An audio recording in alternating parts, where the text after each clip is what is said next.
Bonjour à tous les amis, supporters, supportrices parisiens, amoureux du football, supporters du Galatasaray, supporters d'autres clubs, bienvenue à vous les amis. On se retrouve pour le débrief de Galatasaray Paris Saint-Germain, victoire 1-0 du PSG les gars, première victoire d'un club français en Turquie. Donc excusez-moi, j'ai pas pu faire le débrief à chaud, j'étais pas chez moi, j'étais chez un pote, le temps qui me ramène, hein, je me lève à 4h du matin pour le boulot, donc hein, le temps que je fasse le montage avec l'intro, tout ça, le débrief, j'aurais dormi trop tard les gars. Donc c'est pour ça que je fais aujourd'hui. Mais bon, vous connaissez le dicton, mieux vaut tard que jamais. Voilà les amis. Donc, mes 3 points de la rencontre, mes 3 points de la rencontre va carrément détailler hein, cette rencontre. Le premier point, c'est reçu 6 sur 6. Pourquoi je dis reçu 6 sur 6? Parce qu'en fait, le PSG, 2 matchs, 2 victoires dans cette poule, 6 points, 2 clean sheets en plus de ça, hein, 2 clean sheets. Le Real Madrid qui a fait une contre-performance incroyable à surprise de Bruges à Bernabeu, 2 buts partout. Hein. Donc ça nous fait PSG premier 6 points, deuxième Bruges 2 points, troisième et quatrième Real Madrid Galatasaray 1 point. Donc tu te rends compte en fait que on a déjà 4 points d'avance sur le deuxième à 2 journées, au bout de 2 journées. Bruges qui est deuxième, on va les affronter lors de la troisième et quatrième journée. Si tu gagnes ces 2 matchs-là, parce que Bruges, on va pas se mentir, c'est l'équipe peut-être la plus faible de ce groupe, eh bien les amis, mais attention, parce que ce qu'ils ont montré dans la BO, attention les amis, mais normalement, face à Bruges, tu prends les 6 points hein, sur les 2 rencontres. Donc ça te fait 12 points. Autrement dit, on a déjà fait hier, grâce notamment donc, à la contre-performance du Real face à Bruges, ou à la performance de Bruges face au Real, hein, comme vous voulez, on a déjà fait un petit pas hein, vers les huitièmes de finale, les amis, hein, déjà. Hein. Mais attention, tant que, on est le PSG en plus, donc attention, et tant que ce n'est pas fait mathématiquement dans le football, il faut toujours faire attention. Voilà les amis, deuxième point, et c'est le plus important, encore du chemin. Pourquoi je dis encore du chemin? Alors vous allez me dire, t'es jamais content, t'es toujours dans la critique. Oui, ben, c'est un débrief en même temps, donc il y a les points positifs et les points négatifs. Hein. On est loin les amis, j'entends des gens qui nous disent que le PSG a fait un match exceptionnel, extraordinaire, je ne suis pas du tout d'accord. Je pense on a alterné le bon et le moins bon dans cette rencontre. Je m'explique, euh, les 25 premières minutes ont été superbes. Je me suis régalé, un pressing haut, on a étouffé cette équipe du Galatasaray, on a mis de l'intensité, puis c'est redescendu. Et en fait, ce que j'ai vu dans les 25 premières minutes, je ne l'ai jamais revu dans la rencontre en fait. Voilà, on a alterné, on a alterné le bon et le moins bon, c'est-à-dire que fin de match et fin de première mi-temps, on a commencé à reculer, à lever le pied. Le Galatasaray a commencé un peu à plus se montrer. Des fois, j'ai retrouvé un peu ce qu'on voit depuis le mois de mars en Ligue 1. Surtout en deuxième mi-temps, statique quand on a le ballon. Statique quand on a le ballon, les gars. Et la deuxième mi-temps était un petit peu un ton en dessous que la première, même si c'est à ce moment-là, à la 52e minute, qu'on marque grâce à un but de Icardi. Ça fait plaisir le premier but d'Icardi au PSG. Et croyez-moi, je suis persuadé que c'est pas le dernier. Voilà. Euh, Donc, j'ai vu certaines suffisances des fois, j'ai vu un PSG donc reculer, un PSG lever un peu le pied, un PSG parfois statique quand on a le ballon. J'estime que c'est un petit peu trop, c'est trop suffisant. Si on joue comme ça, là ça passe parce que le Galatasaray c'est pas non plus un top européen, c'est une bonne équipe, mais c'est vrai que c'est quand même sur le papier beaucoup moins fort que nous, même s'ils ont une bonne équipe, mais ils ont quand même récupéré le Galatasaray des joueurs qui sont plus des gens à se relancer, hein, comme les séries, les Falcao, tout ça. Euh, donc je pense que si c'est une autre équipe, si c'est un gros club européen en face de nous, en face à l'élimination directe de Ligue des Champions, c'est-à-dire à partir des huitièmes, il faut être à 100% hein, dans ces matchs-là. Quand tu arrives en huitième de finale de Ligue des Champions face à un gros, il faut être à 100% et ne jamais rien lâcher, ne pas avoir de moments de faiblesse ou de déconcentration. Voilà. Quand je vois le PSG reculer, j'ai l'impression qu'on a, surtout en fin de match, le Galatasaray pouvait égaliser à tout moment. On a senti vraiment, hein, c'était un peu n'importe quoi cette fin de match. J'ai vu un PSG balancer les ballons devant et puis en tentant le petit bonheur sa chance quoi, voilà, on dégage devant puis peut-être qu'Mbappé par miracle va réussir à partir tout seul devant les cages ou voilà, ils ont un peu paniqué en fin de première mi-temps et pas mal aussi dans la deuxième mi-temps ils l'ont fait, essayer de jouer trop vite vers l'avant, de trop se précipiter, on perdait beaucoup de ballons et les joueurs turcs récupéraient le ballon trop facilement à mon goût dans cette fin de première période et dans une partie de cette deuxième période. Donc on voit qu'il y a des moments où on est moins concentré, où on stresse parce que le fait de se précipiter trop vite, de ne pas poser le jeu, de balancer devant comme ça, de reculer aussi, ce qu'ils ont fait, c'est une façon, ça veut dire que tu stresses. L'équipe était un peu sous le stress, sous la pression. Et quand je vois le Tutuche sur le banc de touche devant son banc, je le sens très stressé, le mec. Il a pris un carton jaune à Bordeaux parce qu'il était très stressé à Bordeaux. Il gueulait beaucoup. Il a pris un carton jaune à Bordeaux. Il a repris un carton jaune hier soir. Et hier soir, il était très stressé.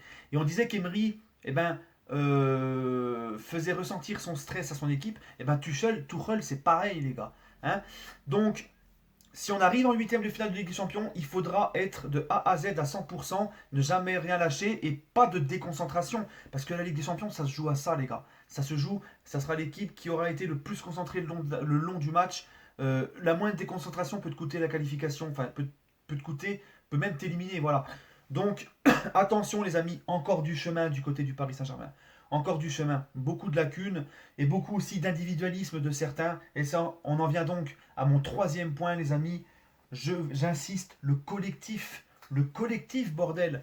Moi, les gars, j'ai vu hier des actions où on peut tuer le match, où on peut faire la différence, mais ça veut trop jouer perso, ça veut trop mettre son but. Hein. Di Maria, deux face à Muslera. Muslera, très bon gardien en passage, les gars. Hein, c'est un gardien très sous-coté. Que ce soit avec l'Uruguay ou le Galatasaray, à chaque fois que j'ai vu jouer, il a fait ses matchs. Hein. Chapeau à lui. Mais Di Maria, il est deux fois tout seul devant Muslera. Il loupe. Et il oublie Icardi qui est tout seul, qui attendait l'offrande. Donc je me dis, s'il l'a donné à Icardi, ça fait but, normalement. Meunier sur la louche de Di Maria, quand Meunier arrive dans la surface, il est dans un angle fermé, il tente une reprise de volée toute pourrie qui finit certainement dans le balcon de la villa à Erdogan. Si vous avez des nouvelles du ballon de Meunier, vous me faites signe, hein, les amis turcs. Pourquoi n'essaye-t-il pas de mettre ce ballon devant les cages alors qu'il y avait du monde qui attendait le ballon? Non, il fait une vieille frappe toute pourrie d'extérieur qui a fini je sais pas où, les gars. Donc voilà, et ça m'a agacé, ça m'a énervé, et ça, les gars, parce que quand tu veux aller loin en Ligue des Champions, il faut, lors des gros matchs, encore une fois, je parle des gros matchs parce que là c'est en poule face à Galatasaray, les gros matchs en face à élimination directe face à une grosse équipe, il faudra ne pas vendanger comme ça, ne pas faire n'importe quoi, les occasions, il faudra les mettre. Et quand tu vois le but de Icardi, justement, bah, c'est une action collective. C'est un jeu en une touche avec du mouvement collectivement. Hein, ça passe par Verratti, je ne sais plus enfin qui, il y a deux trois joueurs, ça passe par Gay, Verratti, Sarabia et directement Sarabia en une touche pour Icardi. Et ça a donné le but. Donc en fait, quand le PSG décide de mettre du mouvement, de jouer en une touche et de jouer collectif, ça va beaucoup mieux, les gars. Hein. Donc moi, je veux voir ça plus souvent. Il y a Bien sûr, il y a plus de positifs que de négatifs, parce qu'on va dire ce qui est la vérité. Avec les Marquinhos, Thiago Silva, on a été très solide, encore une fois très solide. Même Kimpembe qui revient très bien. On lui en a mis plein la gueule l'année dernière, mais Kimpembe, dans les duels, dans la dureté sur l'homme, tout ça, l'impact physique, la puissance, il a beaucoup fait hier, Kimpembe. Il revient bien, même si on peut émettre des doutes un petit peu sur sa relance. Mais bon, hein, doucement, tranquille. En tout cas, j'étais très content de Kimpembe qui revient bien. Ça fait plaisir parce que c'est un joueur qui a un gros potentiel. Donc, on a quand même le PSG dans son ensemble a quand même plus de positifs que de négatifs. Voilà. Mais pour moi, c'est pas assez. Il va falloir faire plus quand va arriver février, mars, etc. Hein. Mais en attendant, j'ai vu un PSG quand même qui a été chercher sa victoire en Turquie. C'est pas évident de gagner en Turquie. J'ai vu un Paris Saint-Germain qui a qui a quand même défendu ensemble, encore une fois, ils ont défendu ensemble, qui a été quand même assez solide. Le Galatasaray n'a eu qu'une frappe cadrée, hein. Voilà les amis. Donc dans l'ensemble, franchement, il y a quand même plus de positifs que de négatifs, et je suis quand même assez satisfait. Voilà. Maintenant, les amis, on va passer à mes tops et mes flops. Donc voilà les amis, mes tops, mes flops, ils sont affichés. Alors oui, ça va vous surprendre, Choupeau, mais vous allez voir pourquoi je l'ai mis dans mes tops. Je vais commencer par mes flops les amis. Donc Kiki et le Sum. Donc Sum, c'est, vous avez compris, la Belgique, c'est Thomas Meunier. Voilà. Kiki, parce que franchement les gars, Kiki, moi quand j'ai vu les espaces que laissait cette équipe du Galatasaray, je disais, il faut vraiment que le Tuche, en deuxième mi-temps, fasse rentrer Mbappé pour apporter une profondeur de jeu. Parce qu'il y avait vraiment des espaces dans cette équipe du Galatasaray. Et là, les amis, Mbappé, il rentre en pantoufle, aucun repli défensif, il a beaucoup marché, un petit Mbappé, voilà, j'ai l'impression que le mec, alors soit il tirait la gueule d'avoir été remplaçant, ou soit il avait décidé d'être en vacances ce soir. Alors on va essayer de trouver des excuses, on va essayer de mettre ça sur le... Voilà, il a fait son retour à la compétition. Donc voilà. Mais je mets quand même dans mes flops parce que son attitude, les amis, ça m'a pas trop plu. Et ensuite, le Sum, parce que le Sum ne sait toujours pas centrer. Le Sum, j'ai trouvé encore en dessous des autres. Hein. Beaucoup de mauvais choix, beaucoup de pertes de balles, beaucoup de mauvaises passes. Meunier, franchement, c'était le point faible de cette équipe. Il était en dessous des autres. Hein. J'ai dit hier sur Twitter, pour moi, il était vraiment en dessous des autres. Bon, il n'était pas catastrophique, mais il a quand même pris une ou deux fois le bouillon sur son côté. Je crois que même Babybel, là, il lui a mis à un moment donné, enfin bref. Puis il sait toujours pas faire de centre, c'est quand même cataclysmique. Il sait plus centrer. Hein. Enfin bref, voilà. Donc Kiki, Elsum dans mes flops. En top, Silva, parce que franchement, masterclass, patron derrière. Hein. Silva, chapeau. Encore une fois, gros match solide. Hein. Idrissa Gueye partout au milieu. Qu'est-ce qui fait du bien, Idrissa Gueye, les gars. Mais qu'est-ce qui fait du bien. Mais c'est un truc de fou. Hein, dans le pressing haut et tout. Mais surtout les 25 premières minutes, là, quand on a fait, je vous ai dit que quand on a fait le pressing haut et tout, mais il a été exceptionnel. Et Gueye partout au milieu de terrain, partout, aucune perte de balle, propre. On a l'impression qu'il est installé dans ce milieu depuis des années, il est à l'aise, franchement, ce mec c'est incroyable. Choupeau les gars. Alors pourquoi Choupeau dans mes tops? Parce que j'ai envie de le mettre dans les tops parce que j'ai kiffé son entrée en jeu.